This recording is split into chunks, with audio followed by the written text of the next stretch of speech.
On Saturday, Nigeria's former vice president, Atiku Abubakar, hosted what insiders describe as a high-stakes political strategy meeting at his Abuja residence. Present at the meeting was Yabagi Sani, the national chairman of the Action Democratic Party, ADP, alongside other top-ranking party executives. This gathering was not casual. It was not symbolic. It was calculated, deliberate, and revealing. In Nigerian politics, timing is never accidental, and this meeting exposes a deeper pattern that has defined Atiku Abubakar's political journey for more than a decade. When Atiku cannot win, he ensures that his political rivals do not win either. This strategy has shaped multiple election cycles, and as 2027 approaches, it appears the same pattern is unfolding once again. To understand why Atiku Abubakar is suddenly engaging the ADP leadership on a Saturday afternoon, one must look beyond the surface and examine what has been happening behind closed doors across Nigeria's political landscape. Former President Olusegun Obasanjo has been extremely active in recent months, far more active than many Nigerians realize. His quiet but strategic political maneuvers have sent shockwaves through the opposition camp. In recent weeks, Obasanjo reportedly held a private closed-door meeting with former military president Ibrahim Babangida at Babangida's hilltop residence in Minna. That meeting, which lasted approximately 1 hour, was not a courtesy visit, and it was certainly not for public relations. Multiple sources indicate it was part of a broader plan to reshape the opposition's 2027 strategy and, crucially, to sideline Atiku Abubakar. The emerging plan reportedly centers on a Peter Obi, Rabiu Musa Kwankwaso ticket under the African Democratic Congress, ADC, platform. According to multiple insiders within the ADC and the broader Kwankwasia political movement, Obasanjo did not merely endorse this arrangement, he initiated it. A senior Kwankwasia figure confirmed this, stating that Obasanjo personally proposed the alliance and has been actively working behind the scenes to ensure it succeeds. Another ADC source revealed that Obasanjo has been directly connecting Peter Obi with influential northern power brokers, ensuring the ticket gains both regional balance and national appeal. This is no longer speculation. Reports indicate that Peter Obi and Rabiu Musa Kwankwaso have established a joint committee tasked with transforming the alliance from theory into political reality. What began as quiet conversations has now advanced into execution mode. Further intelligence suggests that Kwankwaso met with Obasanjo in Abeokuta, where the former president advised him to formally join the ADC and accept the vice presidential slot under Peter Obi. Ibrahim Babangida reportedly gave similar counsel during earlier private engagements. The political picture is becoming clearer by the day.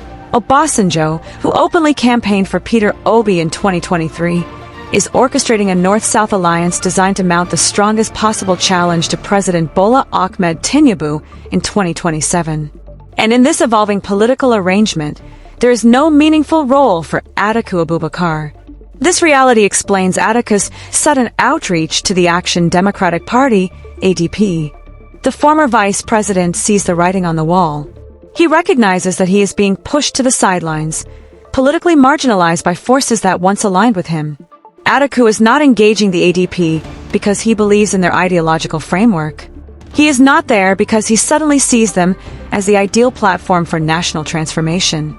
He is there because his preferred political home, the ADC, is slipping out of his control. The walls are closing in, and he knows it.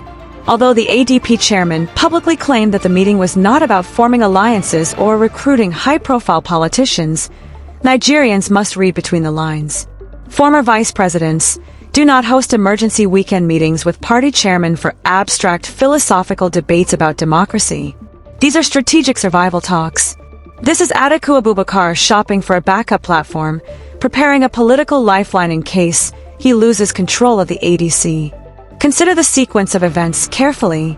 Obasanjo brokers a Peter Obi, Kwankwaso alliance within the ADC. Insiders confirm that the plan is for Peter Obi to secure the ADC presidential ticket, with Kwankwaso as his running mate. Atiku Abubakar, who publicly declared that he would not step aside for anyone, suddenly finds himself on the outside looking in. His response: seek refuge in the ADP. This is not the behavior of a confident frontrunner. This is the behavior of a politician hedging his bets, creating alternative routes, and ensuring that no matter what happens, his name remains on the ballot in 2027. Now, if you want to understand what true confidence looks like, look at Peter Obi.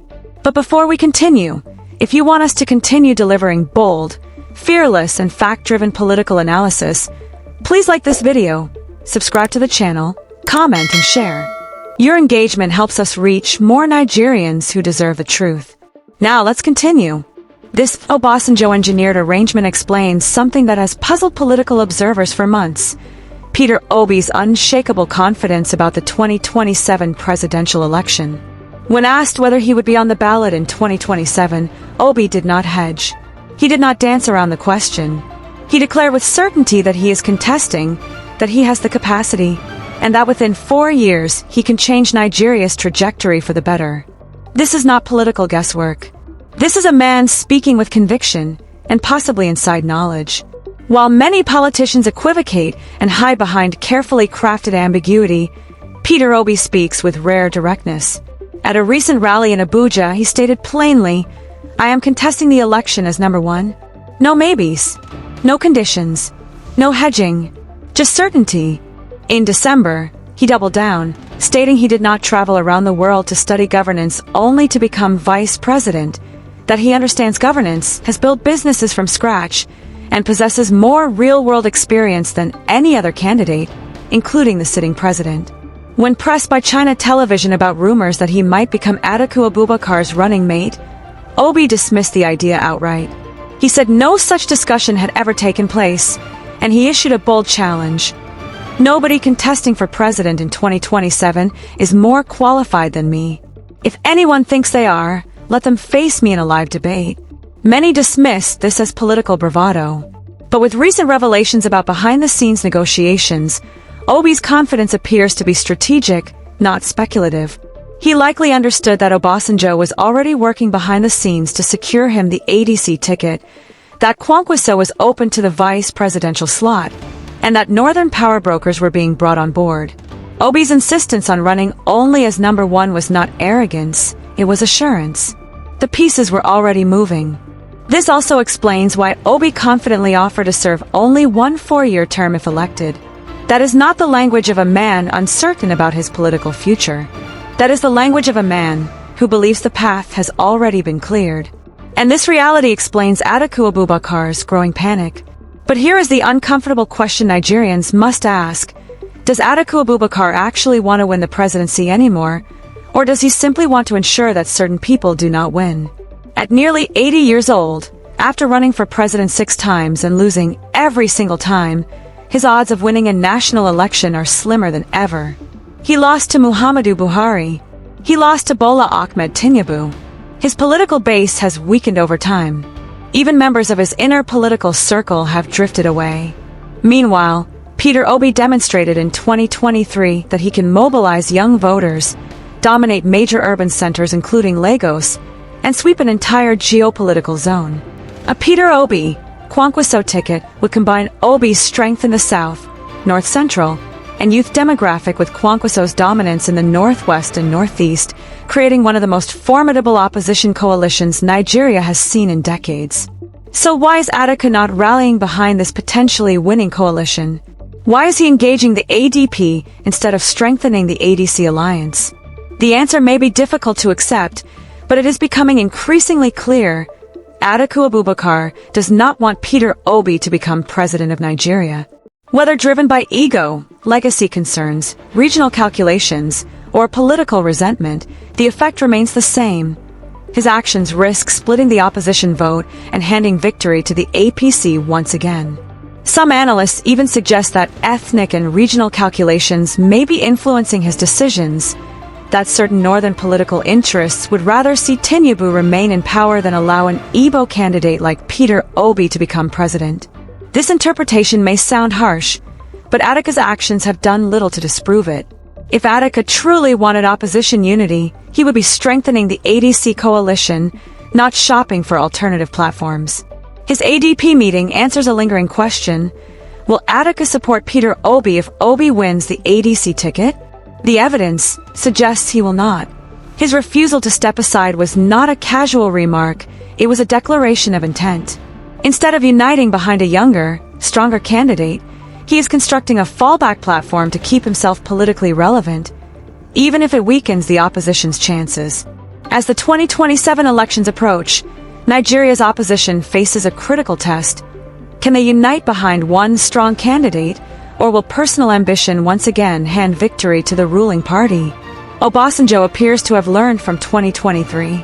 His engineering of the Peter Obi Kwankwaso alliance reflects a serious attempt to build a nationally competitive ticket, but Atiku Abubakar remains the wild card. If he secures the ADP ticket and runs a parallel campaign, the opposition vote will fragment, and the APC will benefit once more. Nigerians must ask themselves a simple but powerful question. Is Atiku Abubakar fighting to lead Nigeria to a better future, or is he fighting to ensure that if he cannot win, someone else cannot win either? Judging by Saturday's meeting in Abuja, the answer is becoming increasingly clear. Atiku Abubakar is no longer playing to win. He is playing to stop Peter Obi from winning.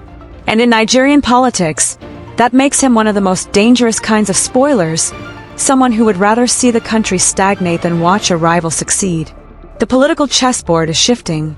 The pieces are moving. But Atiku Abubakar is no longer positioning himself as a winner, he is positioning himself as a blocker. This is BRAINSPOT Media, bringing you the truth like a storm, fast, heavy, and unstoppable. Stay informed, stay ready, stay vigilant. If you found this analysis valuable, subscribe to BRAINSPOT Media, turn on the notification bell, like this video, share it, and leave your thoughts in the comments. Thank you for watching. See you in the next video.